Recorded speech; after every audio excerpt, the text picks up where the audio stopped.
Hello friends, welcome to Centum Tutor PGTRB Commerce Unit 19 Income Taxல Capital Gains பற்றி இந்த வீடியோவில் பார்க்கலாம். Test number 7. Question number 1.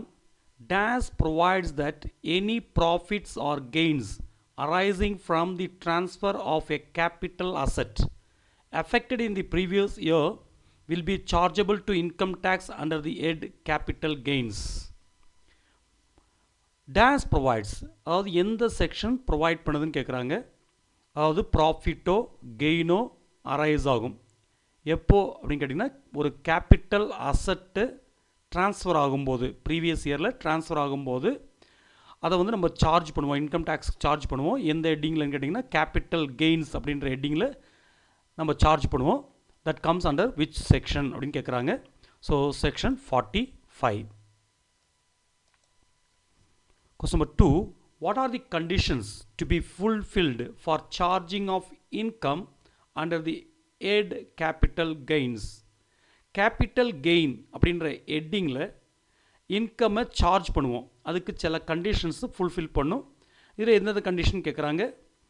There must be a capital asset. Capital அசட்டாக இருக்கணும். There must be a transfer of capital asset. அந்த capital asset transfer ஆகியிருக்கணும். The transfer of such capital asset has been affected during the previous year.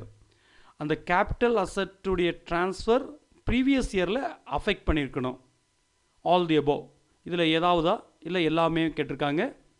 So what are the conditions to be fulfilled for charging of income under the head capital gains?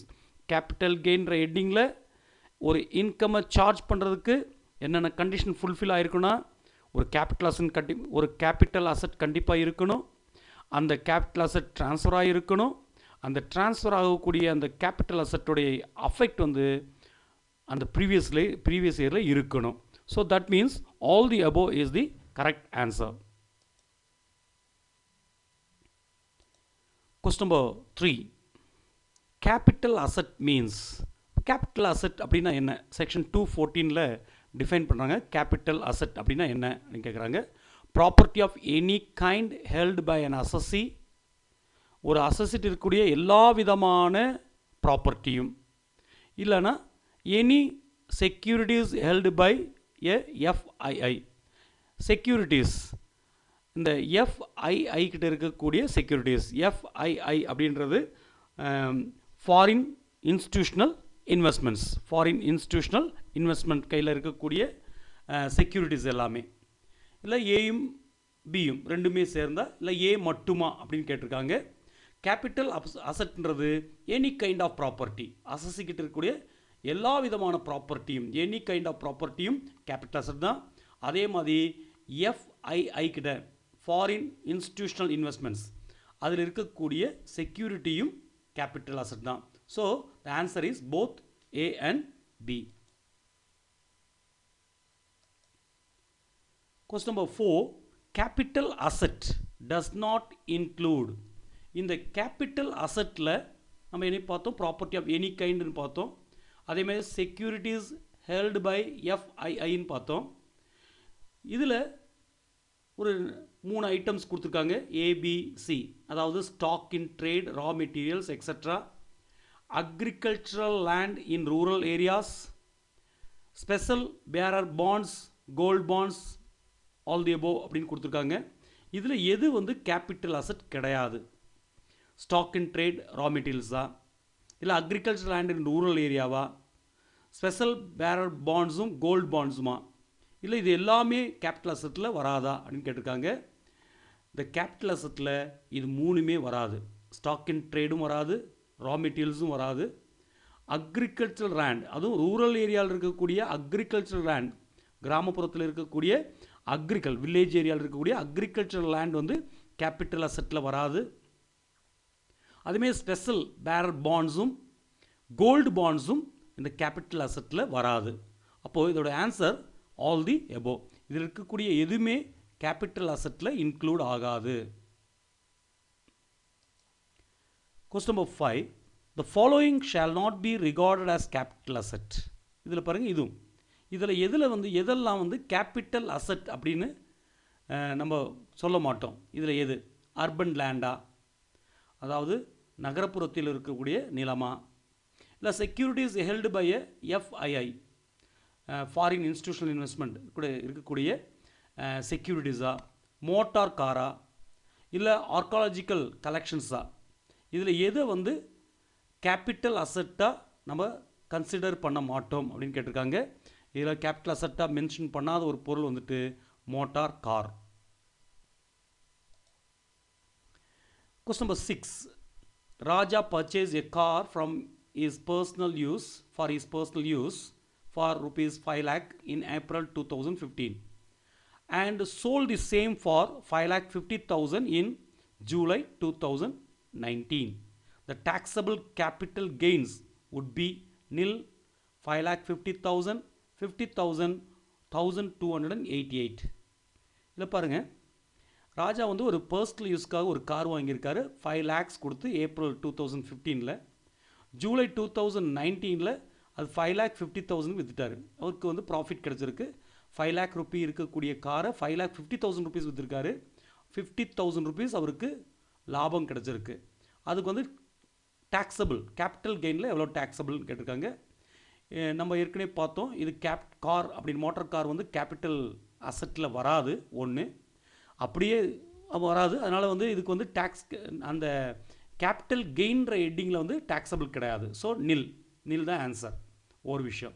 ரெண்டாவது விஷயம், 1 lakh ஒரு long term அசட்டுக்கு 1 lakh வரைக்கும் tax கிடையாது. 1 lakh வரைக்கும் tax கிடையாது. ரெண்டு விஷயம் ஞாபகம் வச்சுக்கலாம். இதே கேபிட்டல் அசட்டாக இருந்தால் கூட 1 lakh வரைக்கும் கெயினுக்கு டேக்ஸ் கிடையாது. ரெண்டாவது விஷயம் வந்து இது if it is not a capital asset, இந்த ஹெட்டிங்கில் டேக்ஸ் கிடையாது. கேபிட்டல் கெயின் ஹெட்டிங்கில் டேக்ஸு கிடையாது. So taxable capital gain would be nil. Question number 7. The capital asset will be considered as STCA under section 242A if it was held for not more than dash months immediately preceding the date of its transfer. ஒரு capital அசட்டை வந்து ஒரு capital asset இருக்குது, அதை நம்ம வந்து STCA அப்படின்னு consider பண்ணுவோம். Short term capital asset, short term capital asset STCA. STCAன்றது short term capital asset under section 242A பிரகாரம். இது வந்து ஹெல்ட் நாட் மோர் தென் எத்தனை மாதத்துக்கு உள்ளார இருந்தால் நம்ம இதை வந்து ஷார்ட் டேர்ம் கேபிட்டல் அசட் அப்படின்னு சொல்லுவோம். 12 monthா, 36 monthக்குள்ளார இருக்கணுமா, 24 monthsக்குள்ளார இருக்கணுமா, இல்லை நன்னான்னு கேட்டிருக்காங்க. ஸோ நம்ம ஒரு கேபிட்டல் அசட்டை ஷார்ட் டேர்ம் கேபிட்டல் அசட் சொல்லலாம் அண்டர் செக்ஷன் 242A பிரகாரம். எப்போனா it is held not more then 36 months, 36 மாதத்துக்கு உள்ளார இருந்துச்சுன்னா அது STCA. நாட் மோர் தென் 36 மாதத்துக்கு மேலே ஆகக்கூடாது. 36 மாதத்துக்கு மேலே ஆயிடுச்சுன்னா அது லாங் டேர்ம் கேபிட்டல் அசட்டாக மாறும். சில வேறு கண்டிஷன்ஸ் இருக்குது, அந்த கண்டிஷன்ஸ்லாம் என்னென்னு பார்க்கலாம். அன்லிஸ்டட் ஷேர்ஸ், அதே மாதிரி அன்லிஸ்டட் ஷேர்ஸ் ஸ்டாக் எக்ஸ்சேஞ்சில் லிஸ்ட் பண்ணாத ஷேர்ஸோ இல்லை லேண்ட் அண்ட் பில்டிங்கோ இருந்துச்சுன்னா அதை வந்து நம்ம ஷார்ட் டேர்ம் கேபிட்டல் அசட் அப்படின்னு ட்ரீட் பண்ணிக்கலாம், கன்சிடர் பண்ணிக்கலாம். If it is held for not more then dash month. பாருங்கள், மேலே வந்து நம்ம சொன்னது வந்துட்டு ஜென்ரலாக சொல்லியிருக்கோம். ஜென்ரலாக ஒரு ஷார்ட் டேர்ம் கேபிட்டல் அசட்னு சொல்கிறதுக்கு 36 monthsக்குள்ளார இருக்கணும், அதுக்கு மேலே போகக்கூடாதுன்னு சொன்னோம். அதே அன்லிஸ்டட் ஷேர்ஸோ லேண்ட் அண்ட் பில்டிங்கோ இருந்தால் அதை ஷார்ட் டேர்ம் கேபிட்டல் அசட் அப்படின்னு கன்சிடர் பண்ணணுன்னா எத்தனை மாதத்துக்கு மேலே போகக்கூடாது, not more then how much months அப்படின்னு கேட்டிருக்காங்க. 12, 36, 24 நன்னான்னு கேட்டிருக்காங்க. இது வந்து 24 monthsக்கு மேலே போகக்கூடாது. பாருங்கள், 36, 24, generally 36. Unlisted shares land and பில்டிங்கெல்லாம் வந்துச்சுன்னா அது வந்து 24 monthsக்கு மேலே போகக்கூடாது. போகாமல் இருந்தால் அது ஷார்ட் டேர்ம் கேபிட்டல் அசட்ஸாக நம்ம. Question number 9. Which of the following expenses are not allowed while calculating capital gains? Capital கெயின்ஸை நம்ம கால்குலேட் பண்ணும்போது இதில் கீழே இருக்கக்கூடிய எந்த எக்ஸ்பென்ஸை நம்ம அலோவ் பண்ண மாட்டோம். எக்ஸ்பென்ஸை மைனஸ் பண்ணிக்கலாம். இந்த எக்ஸ்பென்ஸை நம்ம அலோவ் பண்ண மாட்டோம். Cost of acquisition of asset, ஒரு அசெட்டை வாங்குறதுக்கான செலவு. Cost of acquisition of asset, acquisition பண்ணால் வாங்குறது, ஒரு அசெட் வாங்குறதுக்கான செலவு. இல்லை cost of improvement of asset, அந்த அசெட்டை இம்ப்ரூவ் பண்ணுறதுக்காக செஞ்ச எக்ஸ்பென்ஸ் செலவு. Expense on transfer of asset, ஒரு அசெட்டை ட்ரான்ஸ்ஃபர் பண்ணுறதுக்கான செலவை. இல்லைன்னா செக்யூரிட்டிஸ் டிரான்சாக்ஷன் டேக்ஸை. இதில் எதை நம்ம எக்ஸ்பென்ஸாக அலோவ் பண்ண மாட்டோம் கேபிட்டல் கெயினை கால்குலேட் பண்ணும்போதுன்னு கேட்டிருக்காங்க. காஸ்ட் ஆஃப் அக்விசிஷன் ஆஃப் அசெட்டும் மைனஸ் பண்ணுவோம்.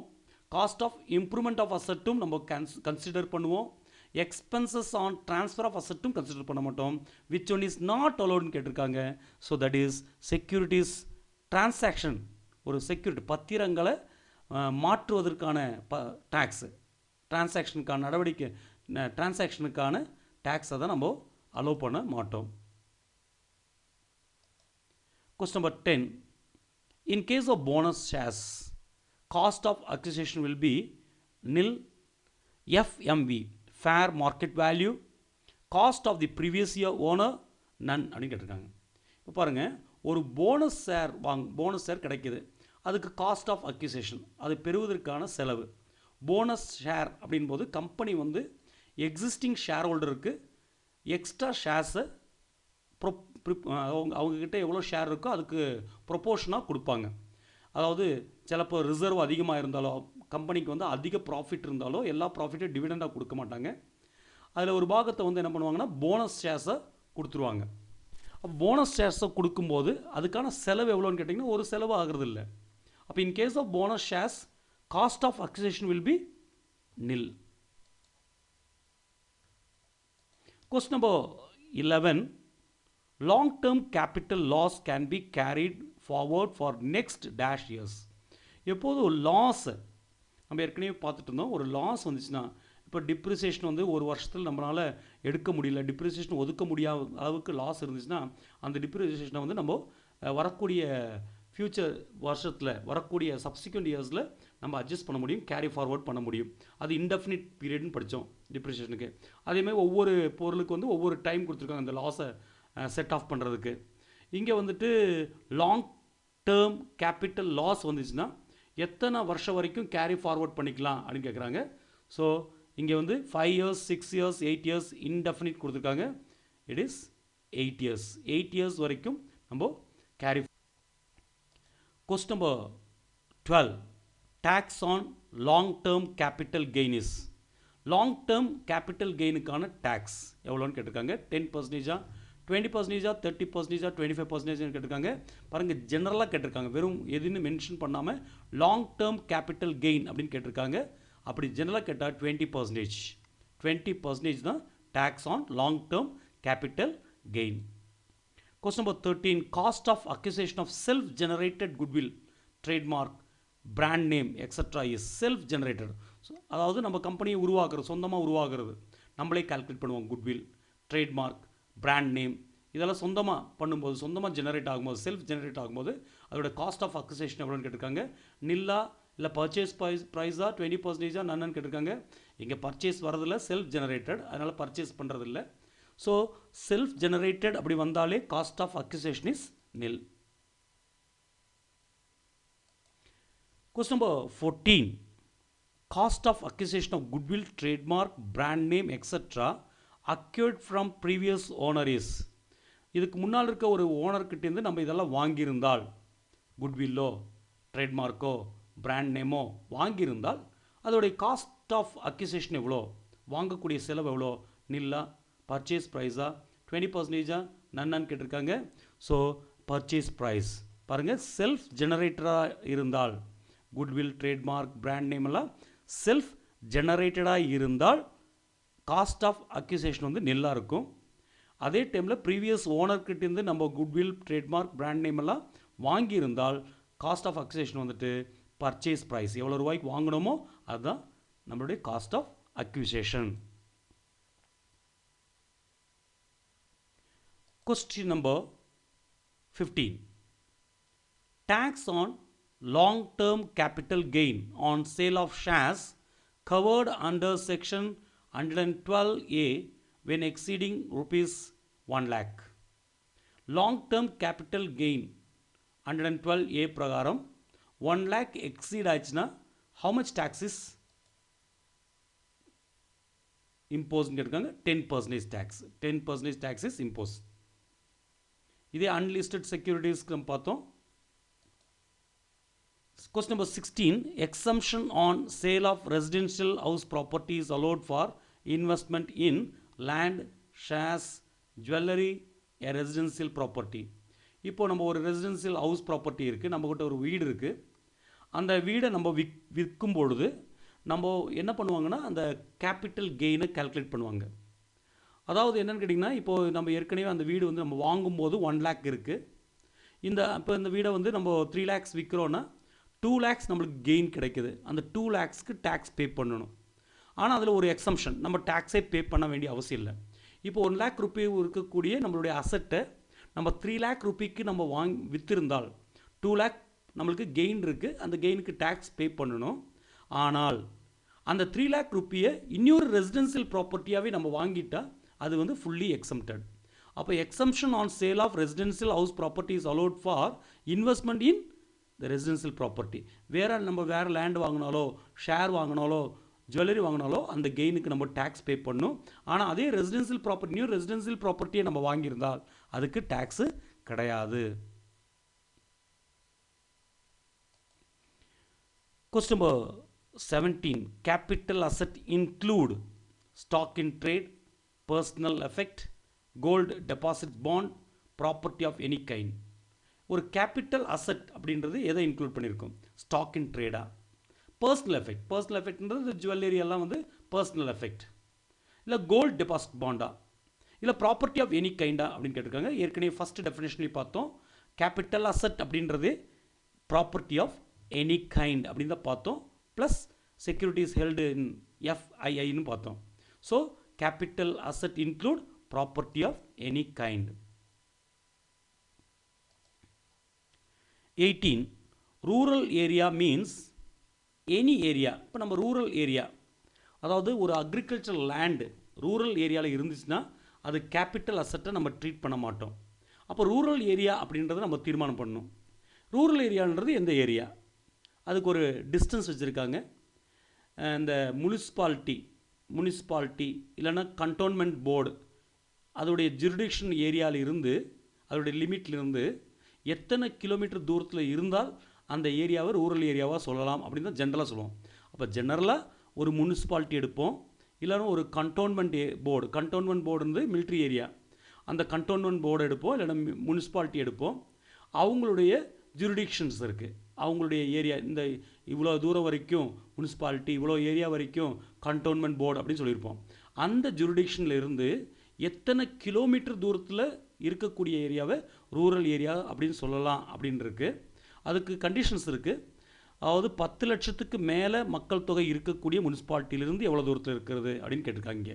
இந்த கொஸ்டின் பாருங்கள், if the population of municipality or cantonment board is more than 10 lakh, 10 லட்சம், அந்த கண்டோன்மெண்ட் போர்டு அந்த முனிசிபாலிட்டியுடைய பாப்புலேஷன் 10 லட்சத்துக்கு மேலே இருந்துச்சுன்னா அந்த முனிசிபாலிட்டியுடைய ஜுரிடிக்ஷனில் இருந்து எவ்வளோ தூரத்தில் இருக்கக்கூடிய ஏரியாவை ரூரல் ஏரியா அப்படின்னு சொல்லலான்னு கேட்டிங்கன்னா 8 kilometers டிஸ்டன்ஸ் இருக்கணும். 10 லட்சத்துக்கு மேலே பாப்புலேஷன் இருந்தால் அந்த முனிசிபாலிட்டியோட ஜுரிடிக்ஷன் ஏரியாவிலிருந்து 8 கிலோமீட்டர் தூரத்துக்கு அப்புறம் இருக்கிறது மட்டும்தான் ரூரல் ஏரியா. அதே 19th கொஸ்டின் பாருங்கள், இதே கொஸ்டின் தான், ஆனால் பீப்புளுடைய பாப்புலேஷன் மட்டும் மாற்றிருக்காங்க பாருங்கள். மோர் தென் 1 lakh but not exceeding 10 lakh. 1 லட்சத்துக்கு மேலே பட் 10 லட்சத்துக்கு கீழே. நம்ம ஏற்கனவே பார்த்தோம் 10 லட்சத்துக்கு மேலே இருந்தால் 8 கிலோமீட்டர் டிஸ்டன்ஸ் இருக்குன்னு பார்த்தோம். இங்கே 1 லட்சத்துலேருந்து 10 லட்சம் வரைக்கும் பாப்புலேஷன் இருந்துச்சுன்னா அந்த முனிசிபாலிட்டியோட ஜுரிடிக்ஷன் ஏரியா, கண்டோன்மெண்ட் போர்டோடைய ஜுரிடிக்ஷன் ஏரியாவிலேருந்து எத்தனை கிலோமீட்டருக்கு வெளியே இருக்கக்கூடிய ஏரியாவை நம்ம ரூரல் ஏரியா சொல்லலான்னு கேட்டிங்கன்னா 6 கிலோமீட்டர்ஸ் தூரத்தில் இருக்கக்கூடிய ஏரியாவை நம்ம ரூரல் ஏரியான்னு சொல்லலாம். ஸோ ரொம்ப இம்பார்ட்டண்ட்டாக பார்த்து வச்சுக்கோங்க. 10 லட்சத்துக்கு மேலே இருந்தால் 8 கிலோமீட்டர், அதே 1 லட்சத்துலேருந்து 10 லட்சம் வரைக்கும் இருந்தால் 6 kilometre. Question number 20, same question பாருங்கள், அதே ரூரல் ஏரியா டெஃபினேஷன் தான். இங்கே பாப்புலேஷன் வந்துட்டு மோர் தென் 10,000 பட் நாட் எக்ஸீடிங் 1 lakh. 10,000க்கு மேலே, ஆனால் 1 லட்சத்துக்கு கீழே இருக்கணும். அப்படின்னா எவ்வளோ டிஸ்டன்ஸ் அப்படின்னு கேட்டிருக்காங்க. அப்போ முனிசிபாலிட்டி இல்லைன்னா கண்டோன்மெண்ட் போர்டு அவங்களுடைய ஜுரிடிக்ஷனில் இருந்து 2 கிலோமீட்டர் டிஸ்டன்ஸில் இருந்தால் போதும்.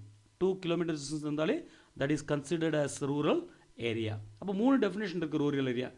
10 லட்சத்துக்கு மேலே இருந்தால் 8 கிலோமீட்டர் டிஸ்டன்ஸ் இருக்கக்கூடிய ஏரியா. இதே 1 லேக்லேருந்து 10 லேக் வரைக்கும் இருந்துச்சுன்னா 6 கிலோமீட்டர் டிஸ்டன்ஸில் இருக்கக்கூடிய ஏரியாவை ரூரல் ஏரியான்னு சொல்லலாம். அதே முனிசிபாலிட்டியில் வந்து 10,000 பீப்புள் பாப்புலேஷன் 10,000 இருந்து 1 லேக் வரைக்கும் இருந்துச்சுன்னா அது 2 கிலோமீட்டர் டிஸ்டன்ஸில் இருக்கக்கூடிய ஏரியாவை வந்து நம்ம ரூரல் ஏரியா அப்படின்னு சொல்லலாம். Question number 21. Which of the following is included in the definition of transfer under section 247? பாருங்கள், ட்ரான்ஸ்ஃபர் அப்படின்னு சொல்கிறோம். மெயினாக ட்ரான்ஸ்ஃபர் ஆஃப் அசெட்டை நம்ம வந்து கேபிட்டல் கெயினில் எடுப்போம். Transfer of asset. அப்போ ட்ரான்ஸ்ஃபர் அப்படின்றது எதை சொல்லலாம்? Which of the following is included in the definition of transfer under section 247? Sale, exchange or relinquishment of the asset, இல்லை extinguishment of any right therein, compulsory acquisition thereof under any law, இல்லை all the aboveன்னு கேட்டிருக்காங்க. இதில் எது வந்து நம்ம transfer சொல்லலாம்? Sale, exchange or relinquishment of the அசட்டா, இல்லை எஸ்டிங்குவிஷ்மெண்ட் ஆஃப் எனி ரைட் தேரினா, இல்லை compulsory acquisition thereof under any லாவா அப்படின்னு கேட்டிருக்காங்க. இது மூணுமே ட்ரான்ஸ்ஃபர் தான். கம்பல்சரியாக நம்ம லேண்டு, அதாவது ஒரு அசட்டை நம்ம அக்யூர் பண்ணியிருந்தோம், அக்யூசேஷன் பண்ணியிருந்தாலும் இட்ஸ் கால்ட் ட்ரான்ஸ்ஃபர் தான். அதே மாதிரி எஸ்டிங்குவிஷ்மெண்ட் ஆஃப் எனி ரைட்டும் ஒரு ட்ரான்ஸ்ஃபர் தான். அதேமாதிரி sale, exchange, that is also transfer தான். அப்போ all the above is the answer for section 247 transfer. Question number 22. If unlisted securities are sold after 12 months, ஒரு unlisted securities-ஐ 12 மாதத்துக்கு அப்புறம் நம்ம சேல் பண்ணால் அந்த capital gain arising from such sale is, அதுலேருந்து கிடைக்கக்கூடிய கேபிட்டல் கெயினை நம்ம எப்படி எடுப்போம்? 12 மந்த்துக்கு மேலே போச்சுன்னா அன்லிஸ்டட் செக்யூரிட்டிஸை 12 மாதத்துக்கு மேலே நம்ம அதுக்கு 12 மாதத்துக்கு அப்புறம் நம்ம கையிலேருந்து 12 மாதத்துக்கு அப்புறம் நம்ம விற்கிறோம். அதுலேருந்து கிடைக்கக்கூடிய கேபிட்டல் கெயினை எப்படி கால்குலேட் பண்ணுவோம்? அதாவது ஷார்ட் டேர்ம் கேபிட்டல் கெயினாக நம்ம கன்சிடர் பண்ணலாமா, இல்லை லாங் டேர்ம் கேபிட்டல் கெயினாக கன்சிடர் பண்ணலாமா, இல்லை இன்கம் ஃப்ரம் அதர் சோர்ஸ் ஆயிருமா அது, இல்லை ஆல் தி அபோவா அப்படின்னு கேட்டிருக்காங்க. ஸோ 12 மந்த்துக்கு அப்புறம் நம்ம சேல் பண்ணியிருந்தா it is called short term capital கெயினே தான், short term capital gain. Indexation of cost is not necessary in which of the following cases? கீழே கொடுத்த எந்த கேஸுக்கு இண்டெக்ஸேஷன் ஆஃப் காஸ்ட்டு தேவையில்லைன்னு இருக்காங்க. அதுக்கு மேலே இண்டெக்ஸ் அப்படின்னா என்னென்னு பார்க்கலாம். குறியீடு எதுக்காக இண்டெக்ஸேஷன் ஆஃப் காஸ்ட் பண்ணுறாங்கன்னு பார்க்கலாம். இண்டெக்ஸேஷன் ஆஃப் காஸ்ட் அப்படின்றது என்னென்னு கேட்டிங்கன்னா, நம்ம பர்ச்சேஸ் பண்ணக்கூடிய ஒரு இன்வெஸ்ட்மெண்ட்டை நம்ம வாங்கக்கூடிய விலை, அதை வந்து நம்ம என்ன பண்ணோம், ஒரு இன்ஃப்ளேஷனுக்கு தகுந்த மாதிரி அட்ஜஸ்ட் பண்ணிக்கலாம். எஃபெக்ட் ஆஃப் இன்ஃப்ளேஷன், பணவீக்கத்துக்கு தகுந்த மாதிரி இன்ஃப்ளேஷனுக்கு தகுந்த மாதிரி நம்ம அட்ஜஸ்ட் பண்ணிக்கலாம். அப்போது இண்டெக்ஸேஷன் அப்படின்றது என்னென்னு கேட்டிங்கன்னா, அட்ஜஸ்ட் தி பர்ச்சேஸ் ப்ரைஸை அட்ஜஸ்ட் பண்ணிக்கலாம். எந்த purchase price of an investment, ஒரு இன்வெஸ்ட்மெண்ட்டோடைய பர்ச்சேஸ் ப்ரைஸை அட்ஜஸ்ட் பண்ணிக்குவோம். எதுக்காகன்னு கேட்டிங்கன்னா, to reflect the effect of inflation on it. அந்த இன்ஃப்ளேஷனால் அந்த பணவீக்கத்தினால இன்ஃப்ளேஷனால் வரக்கூடிய எஃபெக்டை அட்ஜஸ்ட் பண்ணுறதுக்காக, ரிஃப்ளெக்டை அட்ஜஸ்ட் பண்ணுறதுக்காக நம்ம பர்ச்சேஸ் ப்ரைஸை அட்ஜஸ்ட் பண்ணிக்கலாம். அப்போ அதுக்கு தான் இண்டெக்ஸேஷன் ஆஃப் காஸ்ட்னு சொல்லுவோம். எதுக்கு இந்த இண்டெக்ஸேஷன் ஆஃப் காஸ்ட் வந்து நாட் நெசசரின்னு கேட்குறாங்க. Transfer of securities of Indian companies security transfer பண்ணும்போது, யார் இந்தியன் கம்பெனியோடைய செக்யூரிட்டியை ட்ரான்ஸ்ஃபர் பண்ணும்போது, ஒரு என்ஆர்ஐ, நான் ரெசிடென்ட் இந்தியன். அதுமாதிரி transfer of unit purchased in foreign கரன்சியில் நம்ம வாங்கின யூனிட்ஸு அதை ட்ரான்ஸ்ஃபர் பண்ணும்போதா, இல்லை GDR or bonds purchase in foreign currency by an NRI or resident individual, ஒரு ரெசிடென்ட் இண்டிவிஜுவலோ இல்லை நான் ரெசிடென்ட் இண்டிவிஜுவலோ இந்தியனோ ஃபாரின் கரன்சியில் பர்ச்சேஸ் பண்ண பாண்டு, இல்லைன்னா ஜிடிஆர் அப்படின்றது குளோபல் டெபாசிட்ரி ரெசிப்ட். இதுக்கா இல்லை இது எல்லாத்துக்குமேவா இண்டெக்ஸேஷன் ஆஃப் காஸ்ட் வந்து நெசசரி கிடையாது அப்படின்றக்கான. இது மூணுக்குமே நம்ம வந்து இண்டெக்ஸேஷன் ஆஃப் காஸ்ட் வந்து நெசசரி கிடையாது. ஒரு இந்தியன் கம்பெனியோடைய செக்யூரிட்டி ட்ரான்ஸ்ஃபர் பண்ணுறோம், ஒரு என்ஆர்ஐ ட்ரான்ஸ்ஃபர் பண்ணுறதுக்கோ, இல்லை ஃபாரின் கரன்சியில் பர்ச்சேஸ் பண்ண யூனிட்டை ட்ரான்ஸ்ஃபர் பண்ணுறதுக்கோ, இல்லை குளோபல் டெபாசிட் ரெசிப்டோ இல்லை பாண்ட்ஸோ ஃபாரின் கரன்சி கொடுத்து பர்ச்சேஸ் ஒரு என்ஆர்ஐ பர்ச்சேஸ் பண்ணும்போதோ, இல்லை ஒரு ரெசிடென்ட் இண்டிவிஜுவல் பர்ச்சேஸ் பண்ணும்போதோ இந்த இண்டெக்ஸேஷன் ஆஃப் காஸ்ட் வந்து தேவையில்லை. So all the above is the correct answer. Question number 24. Which one is correct about ZCB? ZCB அப்படின்றது வந்து ஜீரோ கூப்பன் பாண்ட் செக்ஷன் 248ல் சொல்லியிருக்காங்க. ஜீரோ கூப்பன் பாண்ட் அப்படின்னு ஒன்று இருக்குது. இதில் கீழே சொன்னதில் எது கரெக்டு? ஜீரோ கூப்பன் பாண்டை பற்றி. இந்த ஜீரோ கூப்பன் பாண்டை யார் இஷ்யூ பண்ணுவாங்கன்னு சொல்லியிருக்காங்க. First point, issued by any infrastructure capital company or infrastructure capital fund or public sector company. இது கரெக்டாக? இந்த ஜீரோ கூப்பன் பாண்டை பற்றி சொல்லும்போது இது இஷ்யூ பண்ணுறது இவங்கெல்லாம் தான். இது கரெக்டாக? அதாவது இன்ஃப்ராஸ்ட்ரக்சர் கேபிட்டல் கம்பெனியா, இல்லை இன்ஃப்ராஸ்ட்ரக்சர் கேபிட்டல் ஃபண்ட், இல்லைன்னா பப்ளிக் செக்டர் கம்பெனி, இவங்க தான் இஷ்யூ பண்ணுவாங்கன்னு சொல்லியிருக்காங்க ஜீரோ கூப்பன் பாண்டை. இது கரெக்டாக? No payment and benefit is received or receivable before maturity or redemption. இதுக்கான பெனிஃபிட் பேமெண்ட்டோ, இந்த ஜீரோ கூப்பன் பாண்ட் வாங்கினா அதுக்கான பெனிஃபிட்டோ பேமெண்ட்டோ நம்மளுக்கு கிடைக்காது பிஃபோர் மெச்சூரிட்டி ஆர் ரிடம்ஷன். மெச்சூரிட்டிக்கு முன்னாலேயோ இல்லை அது கம்பெனியை திரும்ப வாங்குற வரைக்கும் உங்களுக்கு அந்த பேமெண்ட் கிடைக்காது, அதோட பெனிஃபிட்டோ பேமெண்ட்டோ கிடைக்காது. இது கரெக்டாக? அந்த ஜீரோ கூப்பன் பாண்டை பற்றி சொல்லும்போது நோட்டிஃபைட் பை சென்ட்ரல் கவர்மெண்ட். இந்த ஜீரோ கூப்பன் பாண்டை வந்து யார் நோட்டிஃபை பண்ணுவான்னு கேட்டிங்கன்னா சென்ட்ரல் கவர்மெண்ட் குறிப்பிடப்பட்டிருக்கும். இல்லை ஆல் தி அபோவா? இதில் எது வந்து ஜீரோ கூப்பன் பாண்டை பற்றி சொல்லும்போது கரெக்ட் அப்படின்னு கேட்காங்க. இது வந்து இது மூணுமே ஜீரோ கூப்பன் பாண்டுடைய மீனிங். ஜீரோ கூப்பன் பாண்ட் அப்படின்றது issued by any infrastructure capital company or infrastructure capital fund or public sector company தான். இதுக்கு no payment and benefit is received or receivable before maturity or redemption, notified by central government. So all the above is the correct answer about zero coupon bond under section 248. இந்த zero coupon பாண்டை வந்து நம்ம 12 மந்த்துக்கு அப்புறம் sale பண்ணும்போது capital கெயினாக consider பண்ணி அதுக்கு normal rate போடுவோம். அதுக்கு ஒரு டைம் இருக்குது நார்மல் ரேட், இல்லைனா கொஞ்சம் எக்ஸ்ட்ரா ரேட்டு இது இருக்கும். அது வந்து ஸோ இட் இஸ் இந்த ஜீரோ கூப்பன் பாண்டும் நம்ம டேக்ஸபிள் பர்டிகுலர் மந்த்துக்கு அப்புறம் நம்ம வந்து பணம் கிடைக்கும்போது அதுக்கு நம்மளுக்கு டேக்ஸபிளாக இருக்கும். Question number 25. No tax on long-term capital gain under section 112A. 112A பிரகாரம் லாங் டேர்ம் கேபிட்டல் கெயினுக்கு டேக்ஸ் கிடையாது. Up to 1 lakh, up to 50,000, up to 1,50,000, up to 2 lakh கேட்டிருக்காங்க.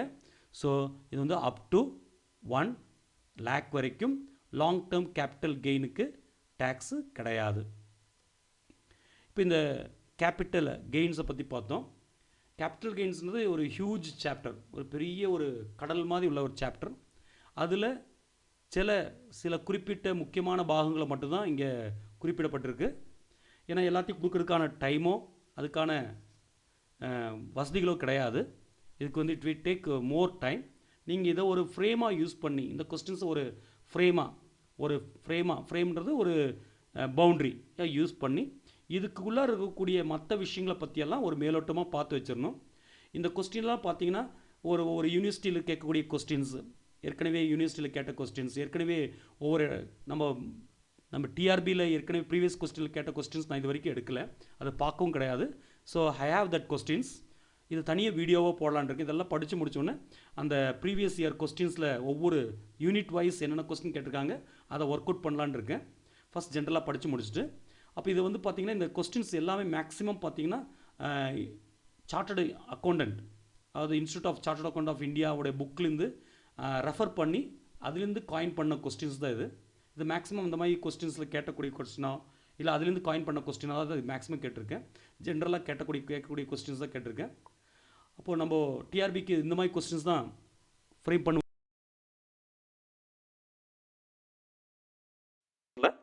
கொஸ்டின் வேணாலும் கேட்கலாம். ஸோ இதை ஃப்ரேமாக யூஸ் பண்ணி நீங்கள் மீதி கொஸ்டினும் படிக்கணும். ஸோ தேங்க்யூ ஃபார் வாட்சிங் this video. So next video நம்ம வந்து இன்கம் ஃப்ரம் அதர் சோர்சஸ் அப்படி பார்த்துட்டு இன்கம் டேக்ஸ் அத்தாரிட்டி பற்றி நெக்ஸ்ட் பார்க்கலாம். ஸோ தேங்க்யூ ஃபார் வாட்சிங் திஸ் வீடியோ.